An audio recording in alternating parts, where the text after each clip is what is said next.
Boy, we got a lot of people up in here. All right, what's up in Africa? Hop on, man. In Africa. All right. Yes, Tariq, how are you? Yes, sir. How are you, man? Yeah, thank you very much. I appreciate your support for our brothers and sisters in Niger. Yes. Yeah, that's Now, really a wait, good. what country? What country are you from? Uganda. Uganda. Okay. Yeah, Okay. yeah, but living in the UK. Go ahead. You're living in the UK. Got it. So, what's on your mind, brother? Yeah, I've been following your work about the issue of the Foundation Black Americans, and Yes.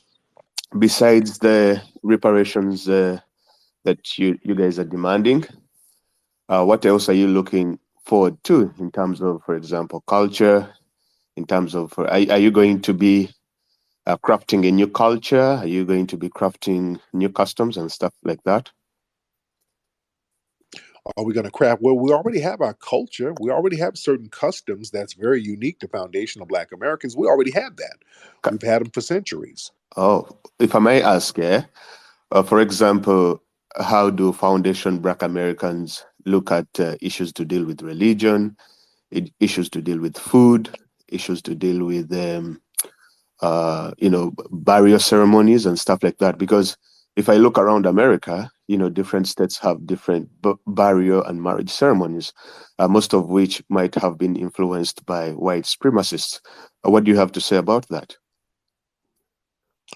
Yeah, some of them, a lot of them were influenced by the dominant white society, some of the so-called burial customs. There were some customs of burial that were unique to us that were mysteries to white people.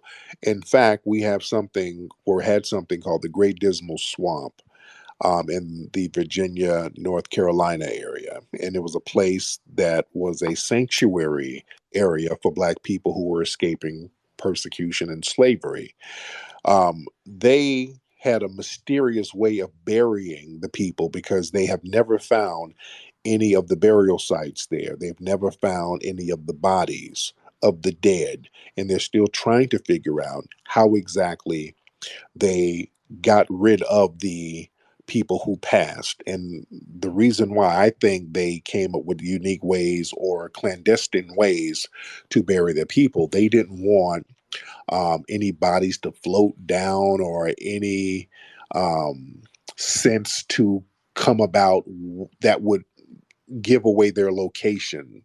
Mhm. So we did little unique things like that as far as our culture of being maroons and being people who had to duck and dodge a system of oppression. So we had to come up with very unique things that have not been figured out to this day. As far as our food, we have so many amazing customary foods that are unique to foundational Black Americans. Our soul food and Southern cuisines are infamous worldwide. Our music cultures are infamous worldwide and imitated worldwide. So we have our cultures and customs. Interesting. Let me ask you one more thing, yeah?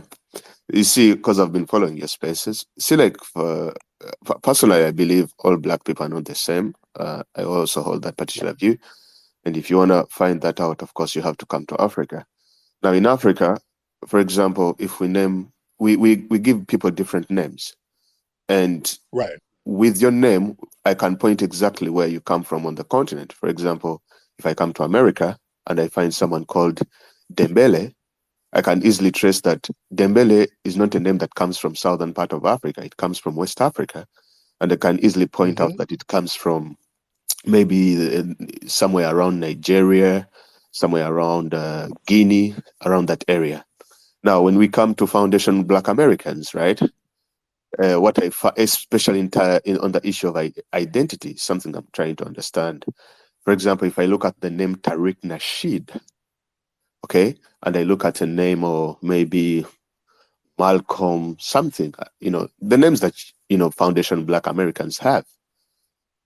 Hmm. If I, for example, 100 years down the road, if don't you think that your great grandchildren will try to trace who their great grandfather was, Tariq Nasheed, and they would be looking in the Arabian Peninsula and not in America. Got it. They would look here and look, we have names that are very unique to foundational Black Americans.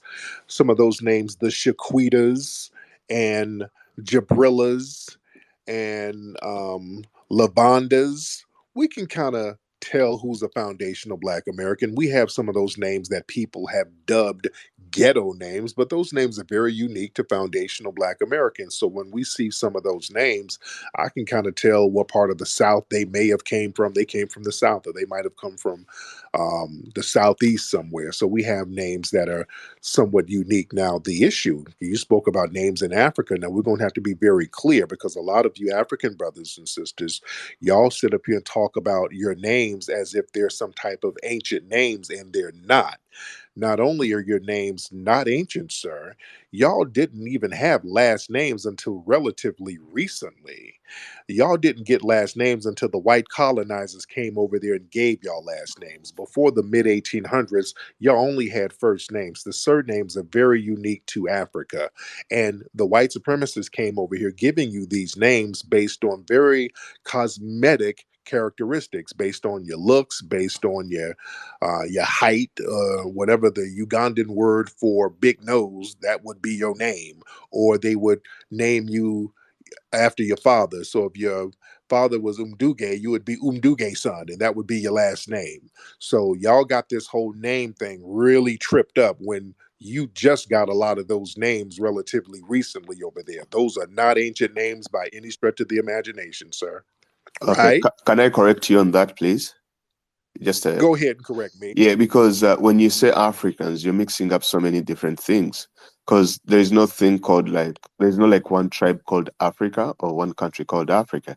We have so many different tribes, different customs, different names. If you come to the continent, you could trace around 6,000 languages. Okay, so I think when you mention a name, the reason why a name is very important, especially to us Africans, uh, oh, sorry, to us, for example, the tribe that I come from in Uganda, it literally points out exactly who your great grandfathers are.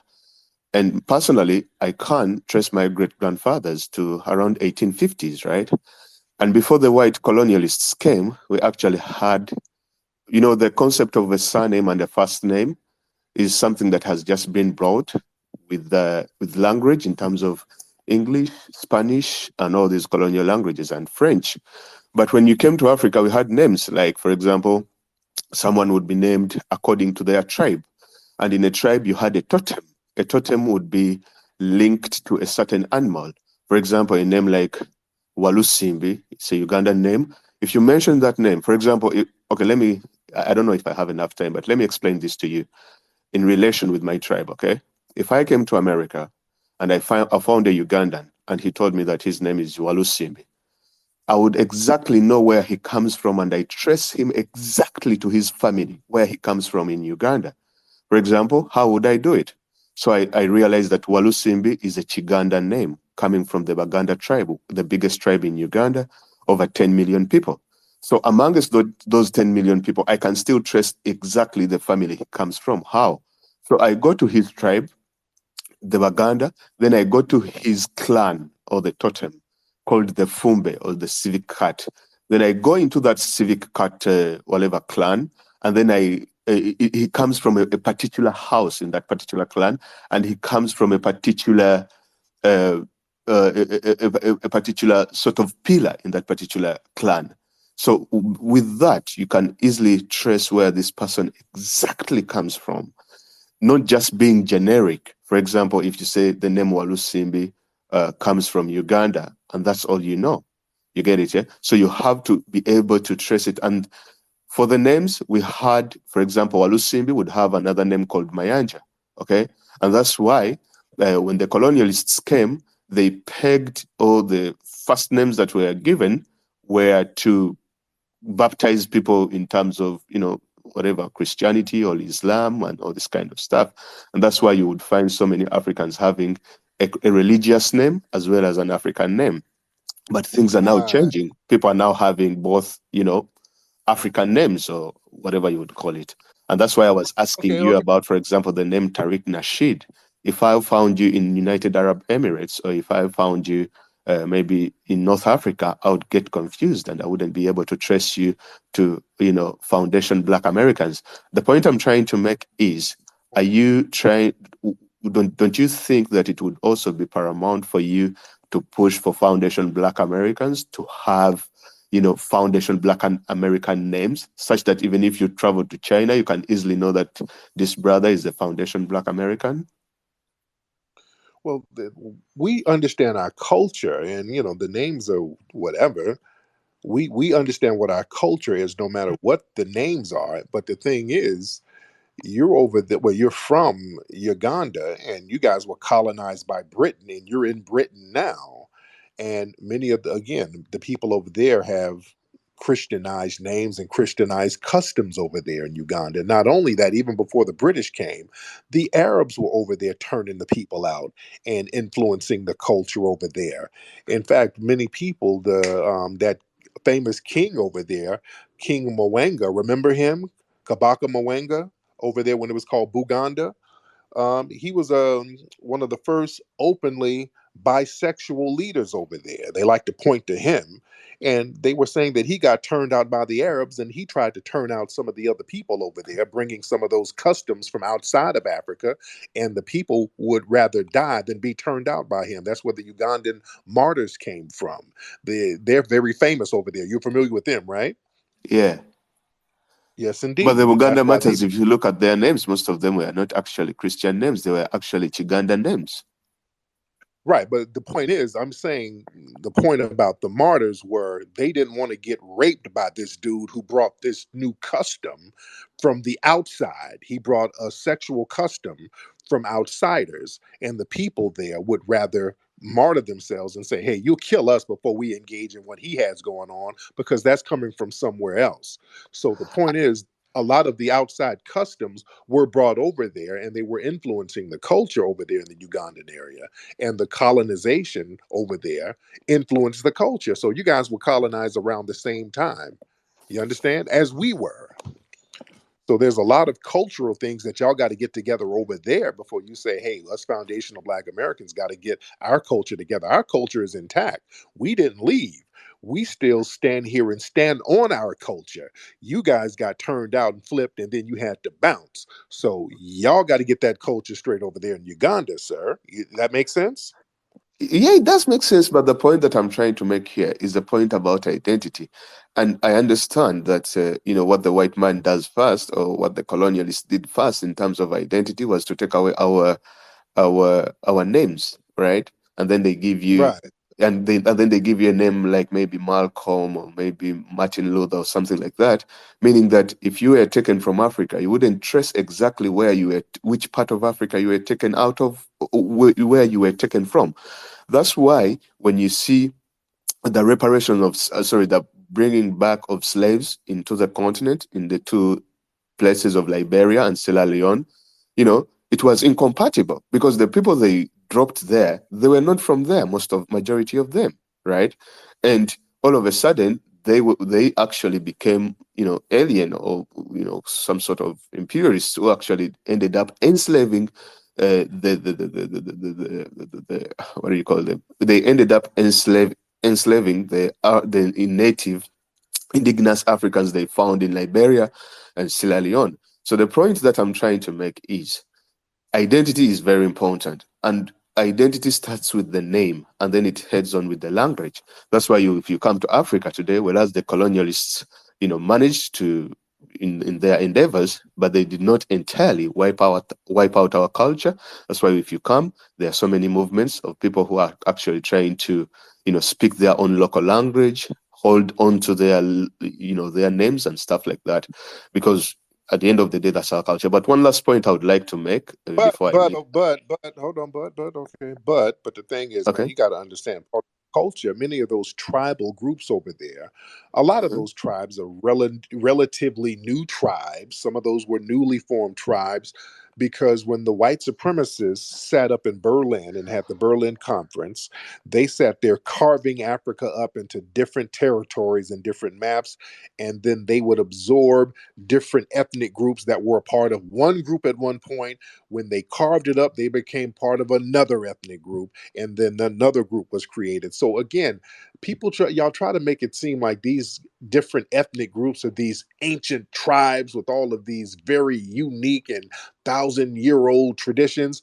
Most of these are new Negroes, man. They got flipped and turned into new ethnic groups based on the colonization. They got new names based on the colonization. They got new cultures and customs based on the colonization, sir. And that's the long and short of it, right? Yeah, that's true. What you're saying is actually true, and that's how I actually Right. got an identity known as American Rebellions. Like when these brothers were brought back from the end of slavery. You know, Okay. Okay. Thank you. Let me get some more because brother. Okay. All right. Let me get brother kind of babbling a little bit to be honest, man. All right. The brother was kind of babbling. All right. I'm trying to give him, all right. I just went on. You were kind of babbling, brother. You just kind of saying stuff. So I like to get to the nitty gritty. Yeah. Let's get to the long and short of it. Don't be with all it. Well, my people, we have our customs for so many years. So many. No, no, no, no, no, no. Let's stop. How come the foundation of Black Americans, you don't know your names, nigga? Okay. Let me, family, listen to me. All right. I know we got some non FBAs in here. Y'all stop running this game. Family, this is another con they run. These folks didn't have no last names until like the 1860s. They didn't have last names over there, dude. All of this stuff about how their names, they didn't have no last names, dude. They didn't have surnames in most parts over there. The white supremacists came along and they said, okay, we got to tax these niggas. We need to keep track of you. So Umbutu, we got to give you a last name. So you got big ears. So Umbutu Big Earbertu. That's your name. Umbutu Big Earbertu. Literally, that's what they were doing. They were just giving them names based on weird characteristics. They didn't even like the fact that they had to get last names. They colonized them and they're like, we're going to be taxing you niggas. So we need to know where to find you. Um, so there's a lot of you niggas who got the same first name. We got to differentiate because y'all niggas look alike.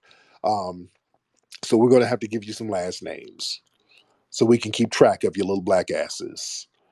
And you're going to be a part of this tribe because that country don't exist no more. We've recarved and remapped the land. So yeah, you were part of that group over there. Now you're part of a new group. You're part of this new ethnic group. Now you're stuck here. Your name is going to be changed, and whatever tribal group you want to call yourself, knock yourself out. But you're going to be our Negro. Don't let these folks run this game on you, man. They were getting flipped over there, and he's over there talking about Uganda. They had a Moist King over there. That Moist King was over there, bussing bussy wide open over there, and the people were like, "Hey, what is this nigga doing? Where did he come from with this?" He got turned out by some Arabs, and then he started trying to turn out some of the native people there. Don't let these folks try to talk to you about no damn culture and customs because they got flipped a long time ago. Talk to somebody who don't know the history, dude. Again, don't let them run that name game on us. We all started getting last names around the same time. When we were getting enslaved, they were giving us these last names. And then when they were getting colonized, they started getting last names too. All right. Understand that. They didn't have surnames until the 1800s, dude. All right, that's all you need to know. He can. Well, that is true, but let me explain. There were some people from my tribe many years ago in the. Nigga, don't start giving me the roots narrative. Don't give me the goddamn introduction to roots. All right, here they go. They love to do all that babbling. Uh, well, many years ago, my great grandfather name was Kunta Kinte. and he was a warrior. And a nigga, stop. Here they go with the goddamn Lion King warrior Kunta Kinte story. Nigga, you got colonized and they gave you a last name and flip you, and some of them knock your pussy wide open. That's what it is. Oh no, it was more to the story. Before the pussy was bust open, my great grandfather was a warrior. He killed a lion. He known that he was lying on his stomach, getting his pussy bust open. That's what. That's the lion right there. Stop with the Lion King shit, nigga. We know what's really going on over there, brother. We know what's going on.